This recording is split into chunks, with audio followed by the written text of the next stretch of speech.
Rahim. Assalamualaikum warahmatullahi wabarakatuh.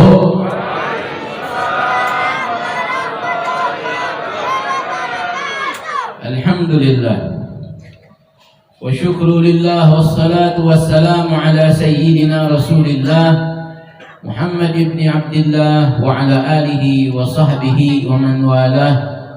ولا حول ولا قوة إلا بالله العلي العظيم أما بعد. Alhamdulillah, segala puji bagi Allah Subhanahu wa Ta'ala, Zat yang telah memuji dirinya sendiri di dalam kitabnya. Segala puji bagi Allah, Zat yang telah mensucikan dirinya di dalam kitabnya. Segala puji bagi Allah, Zat yang telah memperjalankan hambanya. Segala puji bagi Allah, Zat yang telah mengumpulkan kita semua di malam hari ini. Semoga apa yang kita lakukan di malam hari ini mengundang ridha Allah Subhanahu wa Ta'ala kepada kita semua dan membahagiakan daripada Rasulullah sallallahu alaihi wasallam. Amin ya rabbal alamin. Salawat dan salam kepada Rasulullah sallallahu alaihi wasallam beserta keluarga dan sahabat-sahabatnya. Ma'asyiral hadirin wal hadirat rahimani wa rahimakumullah. Alhamdulillah, meskipun diguyur hujan tadi sore, ternyata Allah itu menginginkan kita tak payah buang energi, tak payah pakai kipas. Sudah dikasih kipas yang alami, sudah dikasih AC yang alami, sehingga malam ini, suasana malam ini begitu sejuk dan nikmat insya Allah. Namun jangan pula gara-gara dingin ini jadi tidur. Nah, ini gawat. Ya. Nah, mudah-mudahan ya dengan kondisi yang seperti ini, insya Allah majelis ini akan berjalan dengan khidmat insya Allah. Ma'asyiral hadirin, bulan ini bulan Rajab. Ya, bulan Rajab tak lama lagi masuk Sya'ban. Dan datanglah bulan Ramadan, bulan yang kita tunggu-tunggu, bulan yang ditangisi oleh para ulama ketika pergi dan dirindukan dengan tangisan oleh para ulama ketika menjelang datangnya bulan tersebut. Semoga kita masuk bagian daripada orang-orang yang merindukan bulan Ramadan. Amin ya rabbal alamin. Bulan Rajab, meskipun di dalam satu hadis yang dhaif, namun para ulama ahli hadis sepakat bahwa hadis yang dhaif itu boleh digunakan jika untuk peringatan, jika untuk fadailul a'mal, bukan untuk mengharamkan, bukan untuk menghalalkan, bukan untuk memerintahkan atau mewajibkan, namun untuk memacu semangat kita dalam ibadah kepada Allah. Maka para ulama ahli hadis sepakat bahwa hadis dhaif boleh digunakan, apalagi hanya sekedar memberikan peringatan, memberikan semangat kabar gembira. Maka yang seperti ini pun tidak menjadi satu persoalan untuk kita menggunakan hadis meskipun hadis itu dhaif. Namun hal-hal yang berkaitan dengan bulan Rajab ini tidak semuanya hadisnya dhaif, namun ada juga hadis yang sahih.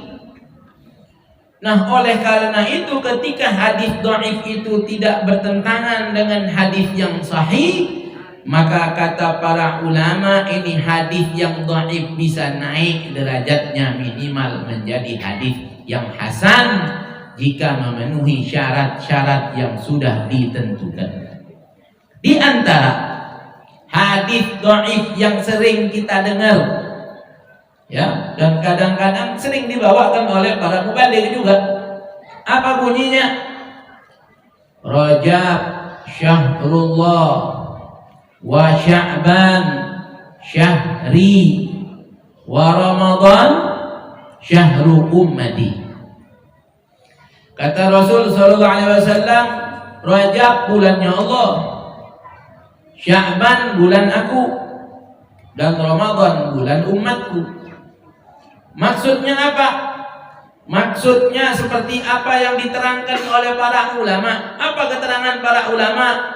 Rajab syahru taubah, wa Sya'ban syahru mahabbah, wa Ramadan syahru ibadah.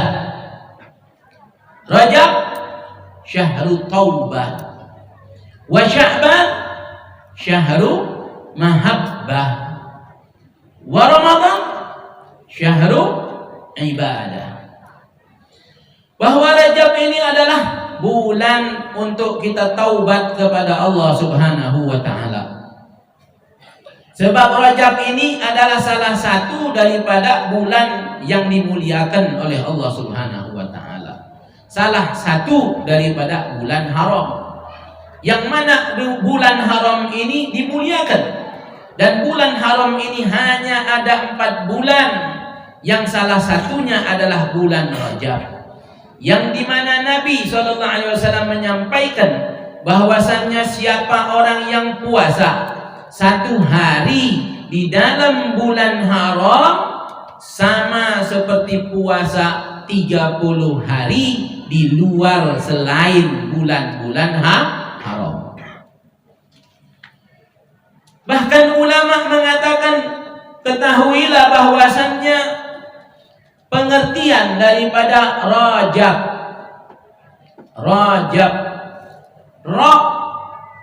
rahmatullah, rahmatullah, jimnya jurmun, dosa, ba'nya birrullah. Maka kata ulama bahwasannya dosa, jurmun, diapit oleh rahmatnya Allah dan kebaikan birrullah, kebaikan Allah Subhanahu wa ta'ala. Maka di situ kata para ulama, di bulan Rajab ini hendaknya kita memperbanyak taubat kepada Allah Subhanahu wa ta'ala. Bahkan dikatakan oleh para ulama bahwasannya Rajab adalah bulan kita menanam benih. Benih apa? Benih-benih kebaikan. Dan Sya'ban adalah bulan kita menyiram daripada benih tersebut, sehingga itu akan tumbuh benih tersebut. Wa Ramadan, adapun bulan Ramadan adalah bulan kita memanen daripada apa yang sudah kita tanam. Ma'asyiral hadirin, bahkan Nabi SAW ketika beliau ditanya, ya Rasulullah, kenapa engkau banyak puasa di bulan Sya'ban? Kata Nabi, karena bulan Sya'ban ini bulan yang banyak dilupakan oleh manusia. Dia berada di antara bulan Rajab dan bulan Ramadan. Ini hadisnya sahih. Kata para ulama, Nabi banyak ibadah puasa di bulan Sya'ban. Maka kata ulama, siapa orang, berarti dari pengertian hadis ini, siapa orang yang melupakan bulan Sya'ban, berarti dia akan melupakan bulan Ramadan. Siapa orang yang meremehkan bulan Sya'ban, berarti dia akan meremehkan bulan Ramadan. Siapa orang yang tidak memberikan perhatian kepada bulan Sya'ban, maka dia tidak akan memberikan perhatian pada bulan Ramadan. Namun ulama mengatakan, begitu pula dengan bulan Rajab. Siapa orang yang tidak memperhatikan bulan Rajab, berarti dia akan menganggap remeh bulan Sya'ban. Siapa yang menganggap remeh bulan Sya'ban, dia akan menganggap remeh bulan Ramadan. Siapa orang yang tidak memperhatikan, tidak meningkatkan ibadahnya di bulan Rajab ini, maka dia tidak akan menambah ibadah di bulan Sya'ban dan dia akan teledor pada bulan Ramadan. Nah, mudah-mudahan ma'asyiral hadirin, perkumpulan kita di malam hari ini akan memberikan semangat kepada kita. Meskipun di ujung daripada bulan Sya'ban ini, sudah penghujung bulan Sya'ban, tanggal 22 Rajab, 22 atau 21 Rajab malam ini. Semoga perkumpulan kita di malam hari ini akan memberikan kebaikan kepada kita semua. Amin ya rabbal alamin. Walhasil, Rajab ini bulan kita bertaubat kepada Allah. Oleh karena itulah para ulama kita menganjurkan kita untuk memperbanyak membaca istighfar. Ya, baca istighfar. Bahkan mereka mengumpulkan satu zikir yang kita kenal dengan istilah istighfar Rajab. Ada yang tahu istighfar Rajab nih? Sebagian mungkin tahu. Kalau yang ngaji sama kami tentu tahu ini istighfar Rajab. Isinya adalah permohonan ampun. Isinya adalah pengakuan akan kesalahan diri. Isinya adalah minta taubat kepada Allah. Yang kalau kita baca malam ini mungkin akan sedikit panjang, ya, tapi paling tidak ada satu zikir yang diajarkan di dalam istighfar Rajab itu yang hendaknya kita membacanya setiap hari minimal 70 kali, dan ini berasal dari Rasulullah SAW. Zikir ini, apa bunyi zikir tersebut? Rabbil firli, ya Allah ampunin aku. Warhamni, kasihanilah aku. Wa tub alayya, dan terimalah taubatku. Rabbil firli warhamni wa tub alayya. Ayo kita baca bareng-bareng, ya, baca bareng-bareng ini. Nanti besok diamalkan, ya. Masih ada sisa bulan Rajab, minimal dibaca pagi 70, sore 70.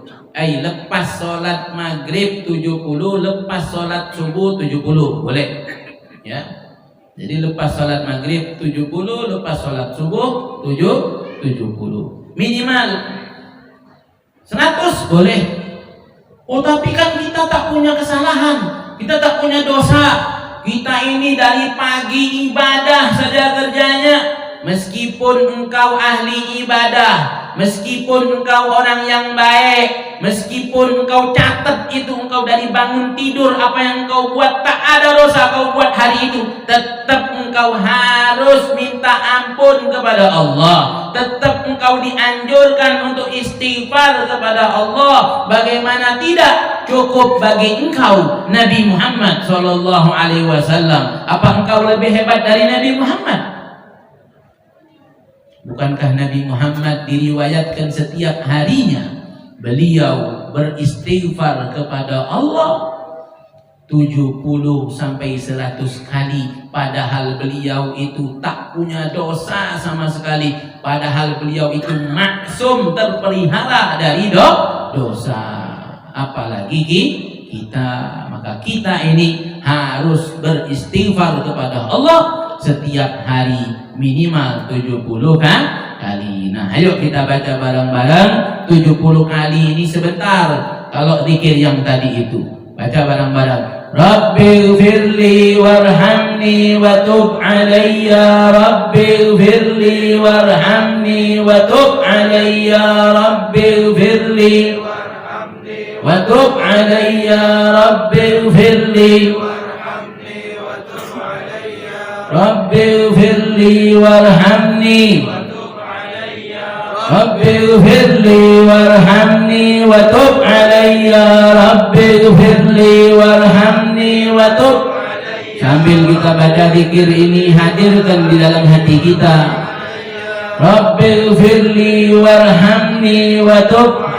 Ya Allah, ampunilah aku, kasihanilah aku, dan terimalah taubatku.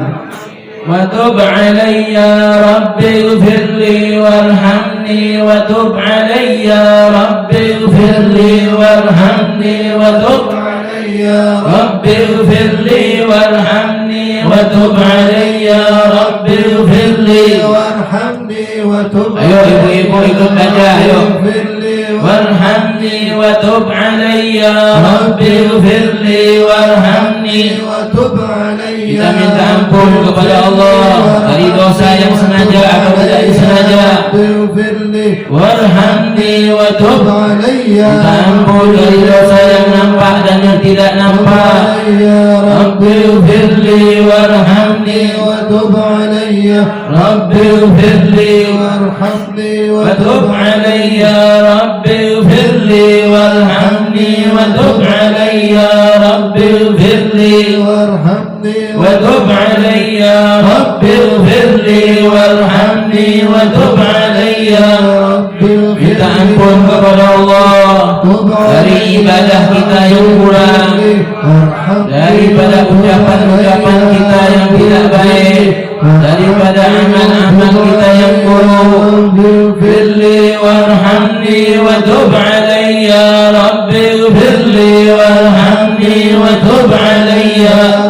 Bertaubat kita kepada Allah dari meninggalkan salat, bertaubat kita kepada Allah dari malas mengerjakan salat, bertaubat kita kepada Allah dari kita menganggap remeh tentang salat. Tub alayya Rabbighfirli warhamni wa tub alayya Rabbighfirli warhamni wa tub alayya Rabbighfirli warhamni wa tub alayya Rabbighfirli warhamni wa tub alayya Rabbighfirli warhamni wa tub alayya Rabbighfirli warhamni wa tub alayya Rabbighfirli warhamni wa tub alayya Rabbighfirli warhamni wa tub alayya Rabbighfirli warhamni wa tub alayya Rabbighfirli warhamni wa tub alayya Rabbighfirli warhamni wa tub alayya Rabbighfirli warhamni wa tub alayya Rabbighfirli warhamni wa tub alayya Rabbighfirli warhamni wa tub alayya wa anta khairul ghafirin. Nah itu ya, silahkan diamalkan ya. Sambil kita baca itu tuh hadirkan hati kita. Ya Allah, ampunin aku, ya Allah kasihani aku, ya Allah terimalah taubatku. Ya, daripada apa? Daripada kesalahan-kesalahan yang kita pernah lakukan, minta ampun kepada Allah, bertaubat kepada Allah, agar nanti masuk bulan Ramadan menjadi nikmat. Masuk bulan Ramadan semangat kita dalam ibadah kepada Allah, insya Allah. Baik, ma'asyiral hadirin, malam ini ya, kita memperingati Isra dan Mi'raj. Di mana-mana orang bikin. Ada yang suka, ada yang tidak suka. Ada yang paham, ada yang tidak paham. Itu berdasarkan keilmuan mereka masing-masing. Bagi yang mengingati daripada Isra dan Mi'raj ini, alhamdulillah, berarti dia paham. Kenapa? Karena Isra dan Mi'raj ini adalah bagian dari keimanan kita kepada Nabi Muhammad SAW. Bagian dari kepercayaan kita kepada Allah dan kepada Rasulullah SAW. Bahkan ini bagian daripada akidah kita, ma'asyiral hadirin. Oleh karena itulah kenapa para ulama kita mengadakan mengingati peringatan-peringatan, termasuk peringatan Isra dan Mi'raj ini, karena ini penting memang untuk diingati. Kenapa? Sebab seorang yang mengaku beriman kepada Allah dan kepada Rasulullah akil baligh, berakal dan sudah baligh, wajib dia untuk mempercayai, harus mantap di dalam iktiqadnya bahwasannya sudah pernah berlaku terjadi peristiwa Isra Mi'raj yang dialami oleh Rasulullah Sallallahu Alaihi Wasallam, yakin seyakin-yakinnya. Bagi siapa orang yang tidak meyakini akan adanya peristiwa Isra Mi'raj, atau tidak mempercayainya, atau meragukannya, maka keimanannya pun disangsikan. Bahkan yang tidak mempercayai akan peristiwa Isra dan Mi'raj ini, maka dia menjadi kafir saat itu juga. Wal'iyadu billah. Berarti mengingat tentang peristiwa Isra dan Mi'raj ini penting, karena ini bagian dari akidah kita. Berapa banyak anak muda sekarang tidak tahu apa itu Isra dan Mi'raj. Bahkan kalau ditanya apa itu Isra, apa itu Mi'raj, nggak tahu, nggak paham. Bagaimana akidah mereka, bagaimana keimanan mereka. Maka disinilah penting diadakan peringatan-peringatan. Bahkan peristiwa Isra dan Mi'raj ini adalah bagian daripada mukjizat Nabi Muhammad Sallallahu Alaihi Wasallam. Yang mana mukjizat Nabi ini merupakan syiar-syiar dari agama Allah Subhanahu wa ta'ala. Allah Subhanahu wa ta'ala di dalam Al-Quran berfirman, wa may yu'azzim sya'airallah fa innaha min taqwal qulub. Siapa orang yang membesarkan, mengagungkan syiar-syiarnya Allah, syiar-syiarnya agama Allah, termasuk peringatan daripada Isra dan Mi'raj ini, yakni peristiwa besar Isra dan Mi'raj ini, kalau engkau lakukan, engkau besarkan, engkau peringati, engkau hidupkan, engkau ajak orang untuk tahu akan peristiwa ini, fa innaha min taqwal qulub. Apa yang engkau lakukan itu tanda bahwa hatimu itu adalah bertakwa kepada Allah Subhanahu wa ta'ala. Maka bagi orang yang mengingati ini, itu menjadi ciri, berarti dia ini adalah orang yang takwa kepada Allah. Alhamdulillah, mudah-mudahan kita semua adalah orang yang bertakwa kepada Allah. Amin ya Rabbal Alamin. Bagaimana tidak, ini peristiwa luar biasa. Allah di dalam surah Al-Isra yang tadi kita sama-sama dengar, Allah membukanya dengan Subhanalladzi.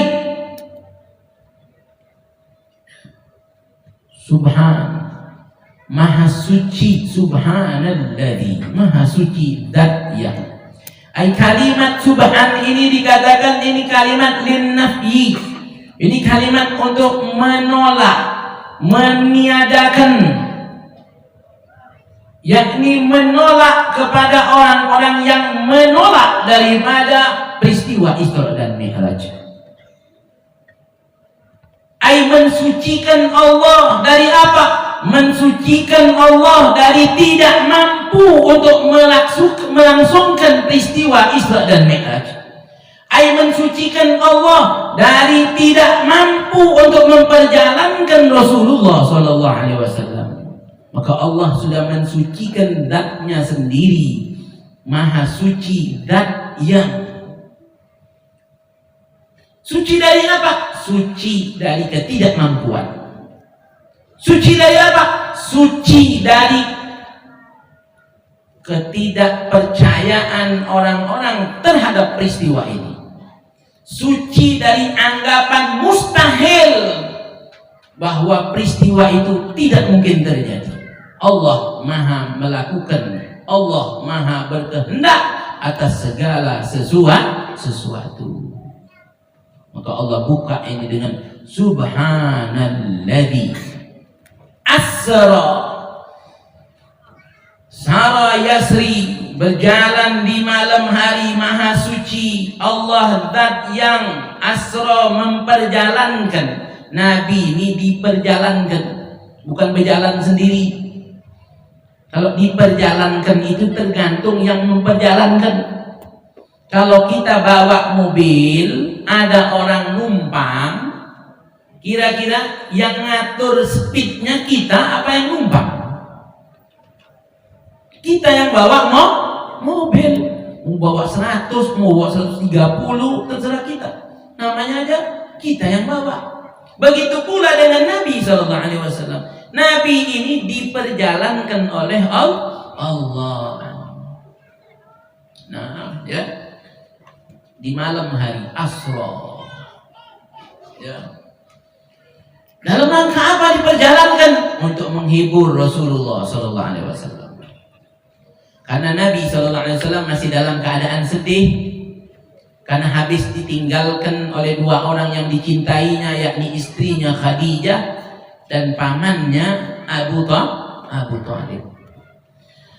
Maka Nabi sedih. Allah Subhanahu wa ta'ala ingin menghibur kekasihnya ini, maka diperjalankan kekasihnya ini. Ya, dihibur. Kalau istri kita sedih, ajak jalan-jalan. Kalau anak kita lagi sedih, ajak jalan-jalan supaya terhibur. Maka diperjalankan Nabi. Ruh dan jasadnya bi'abdihi. Abad ini berarti ada ruh, ada jasad. Hamba, yang dikatakan hamba itu ada ruh dan ada jasad. Kalau ada jasad tidak ada ruh, namanya mayit, bangkai. Kalau ada ruh tidak ada jasad, namanya hantu. Hantu. Ada ruhnya, tak ada jasadnya, hantu. Maka Nabi ini diperjalankan ruh dan jasadnya. Luar biasa. Dalam riwayat yang diriwayatkan oleh Al-Imam Al-Bukhari, juga diriwayatkan oleh Imam Muslim. Jadi kalau menceritakan peristiwa Isra dan Mi'raj ini, ya, selain tadi apa yang terdapat pada surah Al-Isra, namanya saja surat Al-Isra, ini hanya menceritakan tentang bagaimana peristiwa Isra-nya Nabi. Apa Isra? Subhanalladzi asra bi'abdihi lailan minal masjidil haram ilal masjidil aqsa. Maka Isra ini adalah perjalanan Nabi dari Masjidil Haram ke Masjidil Aqsa. Maka kalau berbicara tentang peristiwa Isra dan Mi'raj tak lengkap kalau hanya pakai ayat ini saja. Maka kita harus mengikutkan apa yang terdapat di dalam surah An-Najm, paling tidak pada ayat yang 13 sampai 15. Itu menceritakan tentang peristiwa daripada Mi'rajnya Rasul sallallahu alaihi wasallam. Jadi Isra dari Masjidil Haram ke Masjidil Aqsa, Mi'raj dari Masjidil Aqsa ke Sidratul Muntaha, berjumpa dengan Allah. Namun keterangan-keterangan yang lebih jelas tentang peristiwa ini terdapat di dalam sabda-sabda Rasul sallallahu alaihi wasallam yang memang merupakan penjabaran, penjelasan tentang ayat-ayat Al-Qur'an. Maka apa yang terdapat di dalam Sahihul Bukhari dan juga apa yang terdapat di dalam Sahihul Muslim menceritakan bagaimana peristiwa ini berlaku di malam tersebut di tanggal 27 Rajab menurut pendapat sebagian ulama. Ini bukan hal yang pasti tanggal ini nih. Ya, walaupun tadi tak pasti, tapi sebagian besar ulama meyakini bahwa peristiwa Isra dan Mi'raj itu terjadi pada 27 Rajab.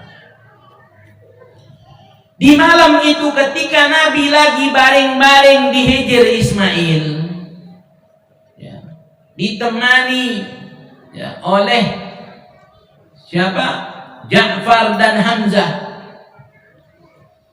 Dalam keadaan setengah tidur dan tersadar, Nabi didatangi oleh malaikat Jibril dan malaikat Mikail. Dibangunkan, dibawa, kemudian apa? Dibelah dadahnya. Dibelah dari bagian sini sampai ke bawah pusar sedikit. Kemudian dikeluarkan hatinya, dibasuh dengan air Zam-Zam, kemudian dimasukkan lagi, diisi dengan nur, diisi dengan iman, diisi dengan hilm, kelembutan, diisi dengan kekuatan.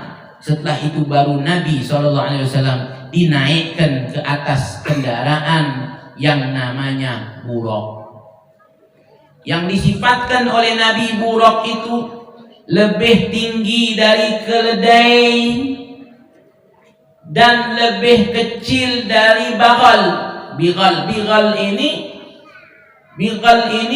peranakan hasil perkawinan silang antara kuda dengan keledai. Warnanya putih, ada sayapnya. Namanya buraq. Buraq ini mandul, dia tak punya anak. Kalau punya anak, mungkin kita bisa beli. Mungkin sekarang sudah ada yang ternak. Tak payah kita pakai pesawat. Ya, pakai buraq sana kemari cepat.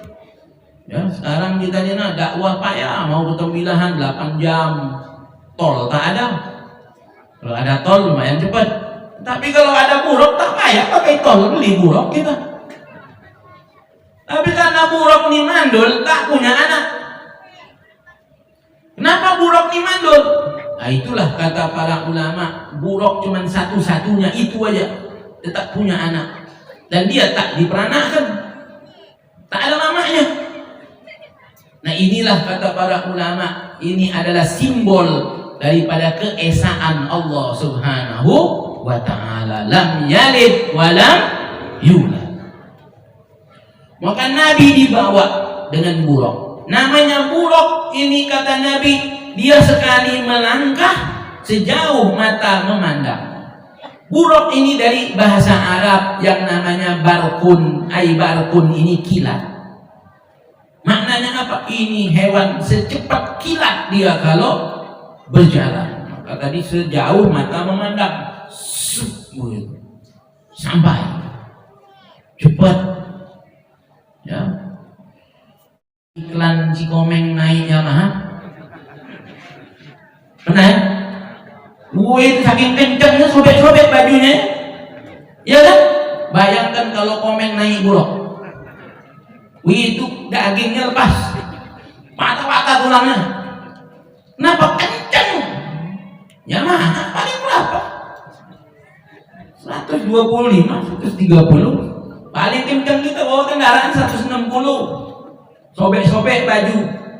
Kalau naik buraq, sobek-sobek daging. Tapi Nabi Muhammad SAW tidak mengalami yang namanya kepayahan. Luar biasa Rasulullah SAW. Sallu ala Nabi Muhammad. Maka kalau ada orang yang menganggap Nabi ini manusia biasa, maka ini orang ya kurang belajar. Memang Nabi ini basyarun, punya kulit, punya daging, sama seperti kita, punya mata, punya kuping, berkeluarga, punya istri, punya anak, punya orang tua, punya ibu, punya ayah. Iya. Sedih iya juga, gembira, tertawa, cemberut. Iya, sama seperti kita. Tapi tak sama hakikatnya seperti kita. Jasadnya mungkin sama, kelihatannya, tapi hakikat jasadnya tidak sama seperti jasad kita. Bagaimana bisa disamakan? Orang keringatnya aja wangi. Kita ada yang kalau kita keringetan, ada yang mau berebutan ngambil keringat kita, ada? Mana mau? Kumpulkan dijual tak laku. Tapi keringat Nabi SAW, para sahabat berebut untuk mengambil keringat Nabi untuk dijadikan minyak wangi. Sallu ala Nabi Muhammad. Maka ruhnya apa lagi? Kalau jasadnya saja tak sama, apalagi ruhnya Rasulullah sallallahu alaihi wasallam. Alhamdulillah. Allahumma sayyiban nafi'an. Mudah-mudahan ini bawa manfaat buat kita, amin ya rabbal alamin. Insyaallah ini kalau hujan-hujan begini nih doa kabul insyaallah. Yang banyak utang tadi kayaknya salamnya paling kencang, banyak utang semua. Ya, tadi pembawa acara tadi yang paling kencang jawab salamnya utangnya lunas. Amin. Berarti paling banyak utang di sini. Ya. Walhasil lagi hujan ini, ayo berdoa kepada Allah, minta ya.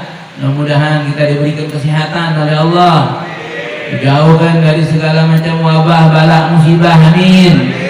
Dijadikan anak turunan kita sehat, sehat semua, amin. Soleh, solehah, amin. Dijadikan istri kita istri-istri yang solehah, suami-suami kita suami-suami yang soleh. Dijadikan berkah umur kita, berkah harta kita, amin ya rabbal alamin. Allahumma barik lana fi Rajab wa Sya'ban wa ballighna Ramadan. Ya Allah, berkahi kami di bulan Rajab ini ya Allah, dan di bulan Sya'ban, dan sampaikan kami kepada bulan Ramadan, dan bantulah kami ya Allah untuk mendirikan malamnya dengan ibadah dan siangnya dengan ibadah, amin ya rabbal alamin. Walhasil, nah ya, ini hujannya ada baiknya, jadi tak ada yang pulang ya. Insyaallah sampai jam 10 saja ya, sampai jam 10.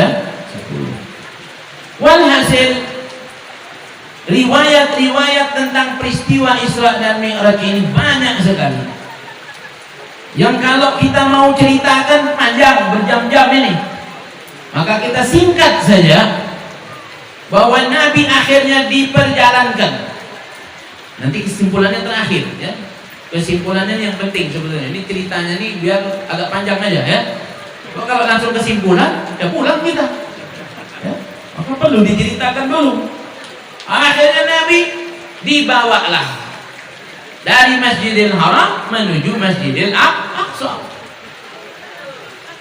Tapi di dalam perjalanannya ini Nabi SAW ketika melewati satu perkebunan, kebun sawit. Nah, kalau dulu mungkin kalau ada sawit mungkin kebun sawit lah. Tapi di sana orang Arab tak makan sawit. Kita juga tak makan sawit. Orang sana makan kurma. Berarti waktu itu Nabi waktu lewat disuruh mampir oleh malaikat Jibril. Jadi ini bulog dikawal oleh malaikat Jibril dan Mikail. Ketika melewati kebun kurma, malaikat Jibril perintahkan turun, Rasul SAW turun. Untuk apa? Untuk melakukan sholat di tempat itu. Setelah sholat, diajak jalan lagi. Ketika diajak jalan, ditanya sama Jibril, tahu nggak engkau tadi engkau sholat di mana? Nggak tahu, kata Nabi. Kata malaikat Jibril, itulah yang namanya Thaibah, ay Madinah. Itulah Thaibah yang nanti engkau akan hijrah ke situ, kata malaikat Jibril. Berjalan lagi Nabi sampai ke mana? Sampai kepada satu tempat di mana Nabi diperintahkan lagi untuk turun dan sholat di situ. Di mana? Di pohon Nabi Musa. Di pohon yang dulu Nabi Musa pernah bersandar, beristirahat di situ karena dikejar-kejar oleh Bani Israel. Maka Nabi sholat di situ. Kemudian Nabi berjalan lagi, lanjut kemana? Melewati kuburan Nabi Musa, dan Nabi diperintahkan turun juga di situ.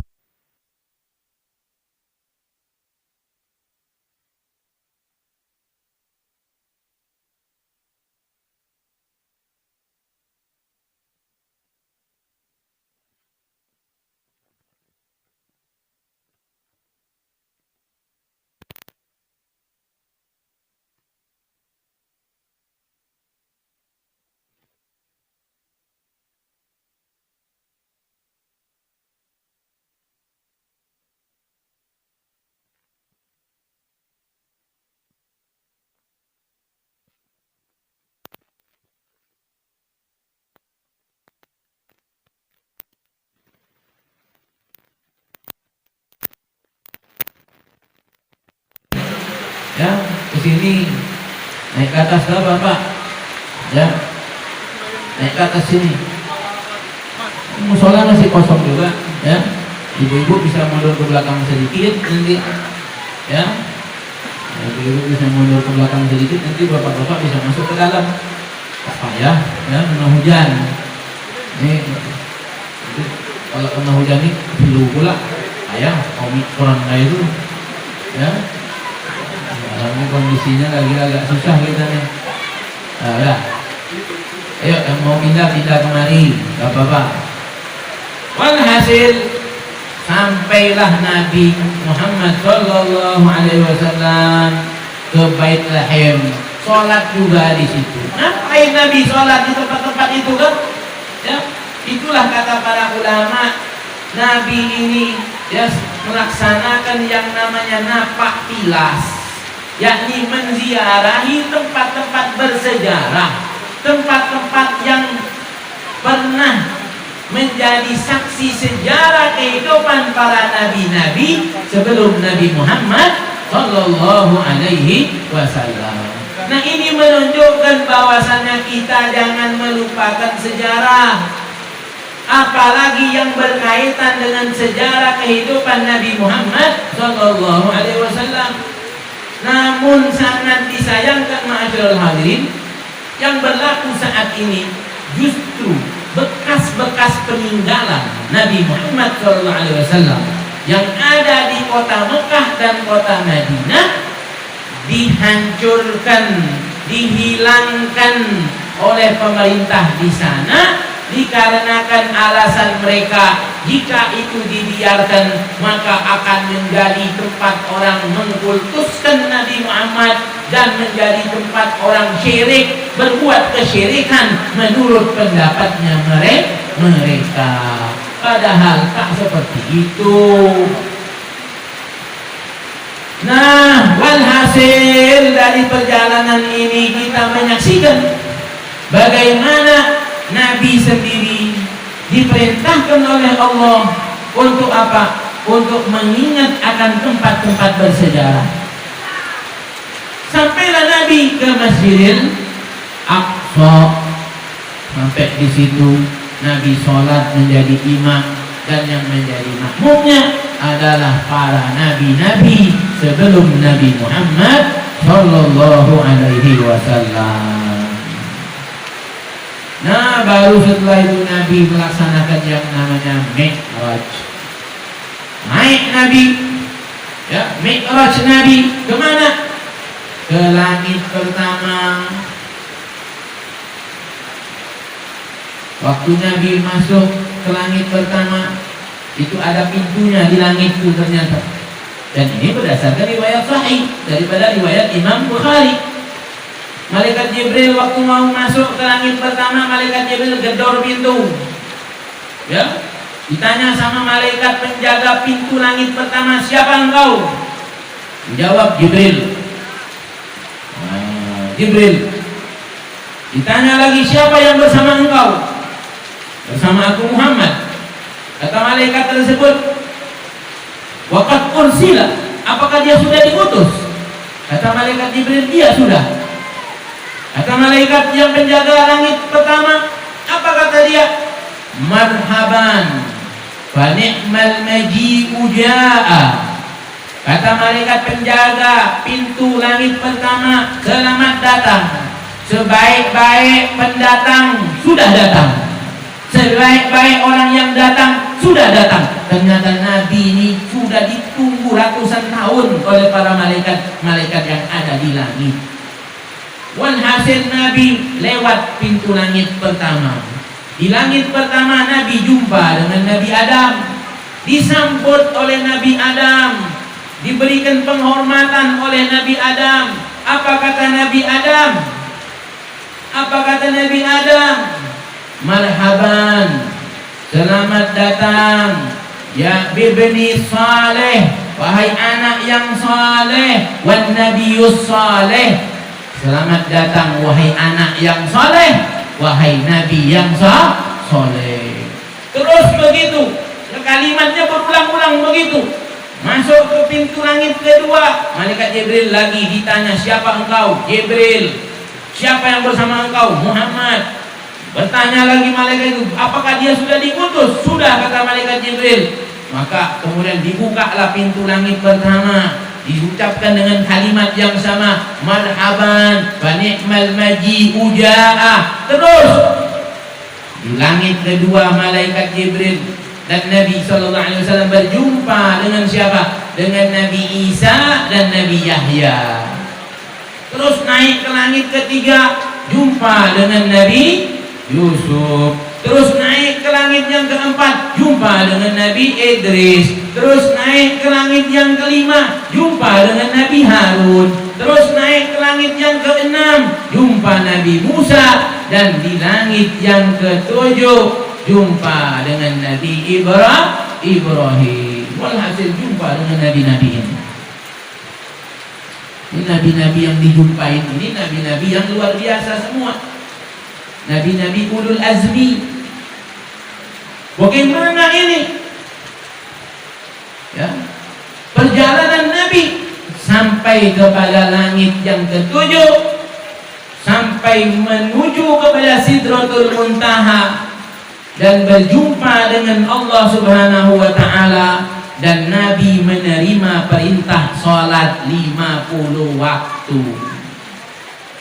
Walhasil perjalanan Nabi ke langit yang ketujuh atau ke Sidratul Muntaha itu ternyata di antara hikmahnya adalah menerima perintah salat 50 waktu, bukan 50 rakaat.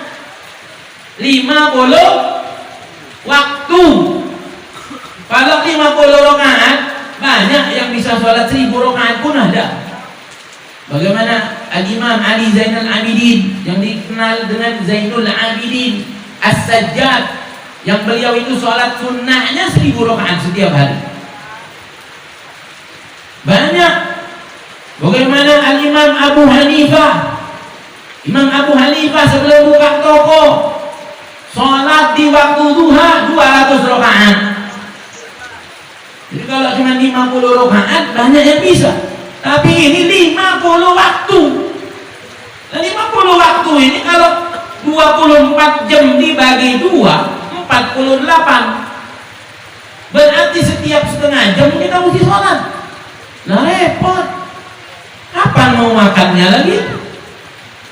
Kapan mau bikin anak?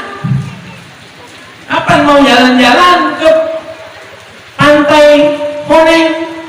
Tak sempat. Sholat aja kita. Walhasil ketika Nabi menerima perintah 50 waktu sholat, Nabi tak bantah, sami'na wa ata'na, turun Nabi. Nabi turun. Lewat langit ke-7 sampai ke langit ke-6, jumpa Nabi Musa. Ditanya Nabi Musa, bagaimana? Dapat apa dari Allah? Dapat perintah sholat 50 waktu. Oh, kata Nabi Musa, minta keringanan pada Allah. Tak mungkin umat engkau mampu. Umatku saja tak mampu. Umat Nabi Musa besar-besar, panjang umurnya, badannya besar-besar. Diperintahkan sholat 2 waktu saja tak kuat. Apalagi 50. Balik. Akhirnya Nabi SAW tanya sama malaikat Jibril, apa boleh minta keringanan? Kata malaikat Jibril, silakan kalau kau mau, ngadep lagi kepada Allah. Ngadep lagi Nabi kepada Allah. Jumpa Allah, minta kurangi, dikurangi 5, turun balik lagi, jumpa Nabi Musa lagi, gimana? Kata Nabi SAW, dikurangi Allah 5, jadi sekarang 45 waktu. Oh, kata Nabi Musa, kurang, masih belum sanggup umat engkau. Balik lagi. Walhasil bolak balik Nabi. Asal balik dikurangin 5. Jumpa Nabi Musa, suruh balik lagi. Walhasil bolak balik. Ini dalam riwayat, dalam redaksi Al-Imam Muslim. Adapun dalam redaksi Imam Bukhari, ketika Nabi menghadap kepada Allah, langsung dikurangin 10. Dari 50 jadi 40. Balik lagi ngadep jadi 30. Balik lagi ngadep jadi 20. Balik lagi jadi 10. Terakhir jadi 5. Jadi kalau redaksi Imam Bukhari 6 kali. Tapi kalau redaksi Imam Muslim kurang 5, kurang 5, kurang 5, Nabi bolak-balik 9 kali. Sampailah akhirnya menjadilah sholat itu 5 waktu. Alhamdulillah. Sudah 5, kata Nabi Musa, balik lagi, minta kurangi lagi. Kata Nabi, aku malu sama Allah. Untung Nabi tak balik. Sempat Nabi balik lagi, tak sholat kita. Ya, sempat Nabi balik lagi, tetap usah sholat aja lah. Ya kan? Kurangin 5 lagi, selesai berarti, tak sholat. Untuk Nabi tak balik. Ya. Ada yang menaruh, coba Nabi itu balik apa ya kita sholat. Dasar ini ya. Bukan memang tak sholat. Walhasil jadilah sholat itu 5 waktu. Namun Allah Subhanahu wa ta'ala menyampaikan kepada Nabi SAW, siapa daripada umatmu yang sholat 5 waktu ini, setiap satu waktunya diganjar 10 waktu. Jadi sholat 5 waktu yang kita lakukan itu sama pahalanya dengan 50 waktu. Alhamdulillah. Oh ya Allah, sempat dulu kita sholat 50 waktu, ya Allah. Kelihatan kita ini bakal tak sholat semua. Yang 5 waktu ini saja banyak yang bolong-bolong masih. Jangankan di lingkungan kita sini, berdasarkan survei yang dilakukan di satu daerah, yang mana daerah itu dikenal paling banyak santrinya, tapi ketika disurvei penduduk yang tinggal di sekitar situ, justru banyak yang tidak sholat. Itu yang negeri yang banyak santrinya, apatah lagi negeri di tempat kita ini. Nah, mudah-mudahan kita semua ini insya Allah sholat semua, amin. Kita, keluarga kita menjadi ahli yang sholat, amin. Menjadikan orang-orang yang mendirikan sholat, amin. Ya Rabbal Alamin. Walhasil, selesailah cerita Isra dan Mi'raj. Tapi ada beberapa pelajaran dari peristiwa ini, yang mana ini harus kita yakini, dan ini menjadi i'tiqad Ahlus Sunnah wal Jamaah. Kesimpulannya adalah, yang pertama, bahwasanya peristiwa Isra dan Mi'raj itu nyata dan bukan cerita kosong. Bahwa peristiwa Isra dan Mi'raj itu nyata dan bukan dongengan. Itu yang pertama. Yang kedua, bahwa Nabi SAW melakukan peristiwa Isra dan Mi'raj, perjalanan Isra Mi'raj itu dengan ruh dan jasadnya. Jika ada yang berpendapat Nabi berangkat itu dalam peristiwa Isra Mi'raj ruhnya saja, maka itu pendapat Mu'tazilah, dan ini bukan pendapat Ahlus Sunnah wal Jamaah. Yang ketiga, bahwasannya Nabi SAW berjumpa dan memandang kepada Allah Subhanahu wa Ta'ala. Tapi bagaimana cara memandangnya, wallahu a'lam. Kata sebagian ulama dengan mata zahirnya, sebagian lagi mengatakan dengan mata batinnya. Dan ini harus kita yakini bahwa Nabi melihat kepada Allah. Dan ini adalah pendapat Ibnu Abbas, ini adalah pendapat daripada Ibnu Mas'ud dan sebagian daripada para sahabat. Adapun pendapat Sayyidatuna Aisyah dan beberapa sahabat yang lain, mereka mengatakan Nabi tidak melihat kepada Allah. Namun pendapat jumhur di dalam madhab Ahlus Sunnah wal Jamaah bahwa Nabi melihat kepada Allah. Hanya bagaimana kaifiyahnya itu yang berbeda pandangan para ulama. Yang keempat, bahwasannya Nabi SAW dibelah dadahnya, dicuci hatinya, bukan karena hati Nabi itu kotor, bukan. Nabi itu suci, manusia suci. Bahwa disucikan itu adalah untuk menambahkan kesucian di atas kesucian. Ya, paham ya? Menambahkan kesucian di atas kesucian. Jadi jangan katakan, ada yang mengatakan tuh Nabi dibersihkan hatinya karena kotor. Berdosa engkau. Hati engkau yang kotor. Hati Nabi tak kotor. Hati Nabi rahmat semua isinya. Hati Nabi kebaikan. Tak ada kotoran pada hati Nabi Muhammad Sallallahu Alaihi Wasallam. Dan Nabi ini dibelah dadahnya dalam sejarah ada 4 kali. Yang pertama ketika beliau berumur 4 tahun, ketika masih diasuh oleh Halimah. Yang kedua ketika berumur 10 tahun. Yang ketiga ketika Nabi mendapatkan wahyu yang pertama sekali. Dan yang keempat ketika peristiwa Isra dan Mi'raj. Jadi ditambahkan iman, kesucian, ilmu, hikmah, hilm, kelembutan, kekuatan, ketegaran itu ke dalam dadanya Rasulullah Sallallahu Alaihi Wasallam.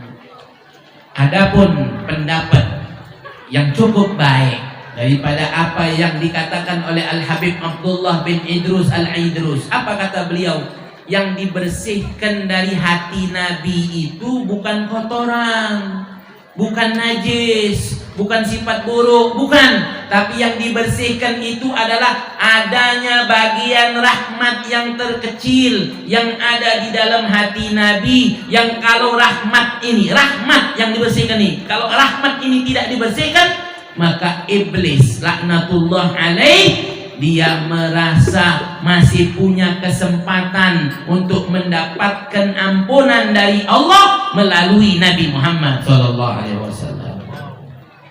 Yang dibersihkan itu bagian rahmat yang terkecil, yang kalau ini tidak dibersihkan, tidak diambil rahmat yang bagian ini nih, iblis merasa masih punya kesempatan, masih punya harapan untuk dapat ampunan Allah melalui Nabi Muhammad. Sallu ala Nabi Muhammad.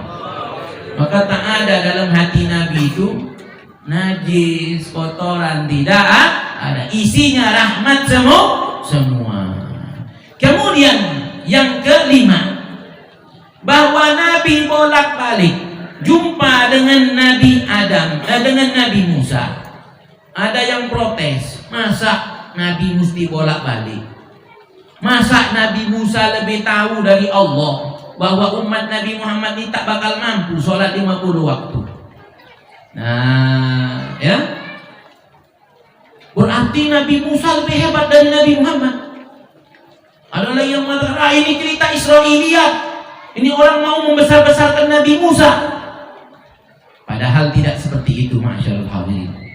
Maka peristiwa bolak-baliknya Nabi jumpa Nabi Musa dan berjumpa dengan Allah, maka dapat diambil pelajaran. Yang pertama, bahwa Allah Subhanahu wa ta'ala ingin menunjukkan kepada kita semua hamba-hambanya bahwa Allah mampu berbuat apa saja. Allah mampu berbuat dari yang 50 mau dijadikan 5, Allah mampu. Allah berbuat sekehendak hatinya dia untuk berbuat. Yang kedua, bahwa peristiwa pengurangan daripada 50 menjadi 5 itu hendaknya menjadi pelajaran bagi kita dan menimbulkan rasa syukur ke dalam hati kita bahwa sholat yang dulunya 50 waktu sudah menjadi 5 waktu. Yang ketiga, pelajaran daripada peristiwa bolak-baliknya Nabi jumpa dengan Nabi Musa ini. Kata para ulama, Nabi Musa ini demen lihat wajahnya Nabi. Nabi Musa ini cinta dengan Nabi Muhammad. Dan di antara tanda cintanya Nabi Musa dengan Nabi Muhammad, dia sarankan Nabi Muhammad untuk minta pengurangan. Bahkan Nabi Musa diriwayatkan pernah berangan-angan, bercita-cita ingin menjadi umat Nabi Muhammad. Sallu ala Nabi Muhammad. Kemudian, ma'asyiral hadirin, dikatakan oleh para ulama, ini Nabi Musa nikmat memandang kepada wajahnya Rasulullah SAW. Sehingga sengaja dia suruh minta bolak-balik. Itu kata para ulama. Meskipun memang benar Allah dan yang maha mengetahui bahwa umat Nabi ini tak bakal mampu sholat 50 rakaat. Namun disitulah Allah juga menunjukkan kepada kita semua betapa kemuliaan Rasulullah SAW hingga jumpa dengan Allah tak cukup sekali, sampai bolak-balik 9 kali. Sallu ala Nabi Muhammad. Bayangkan Nabi Musa tuh waktu minta kepengen melihat Allah ya di Bukit Tursina itu, di Wadi Tua itu, ketika Allah bertajalli ya, di Bukit Tursina, Nabi Musa pingsan, tak mampu lihat Allah, tak mampu memandang kepada Allah. Tapi Nabi Muhammad bolak-balik 9 kali. Betapa luar biasa Rasulullah sallallahu alaihi wasallam. Nah, ma'asyiral hadirin wal hadirat rahimani wa rahimakumullah. Maka daripada itu hendaknya kita jagalah sholat yang 5 waktu ini. Jangan sampai kita tinggalkan, karena ini sholat tiang agama. Siapa orang yang menegakkan sholat berarti menegakkan agama. Siapa orang yang meninggalkan sholat berarti dia meruntuhkan agama.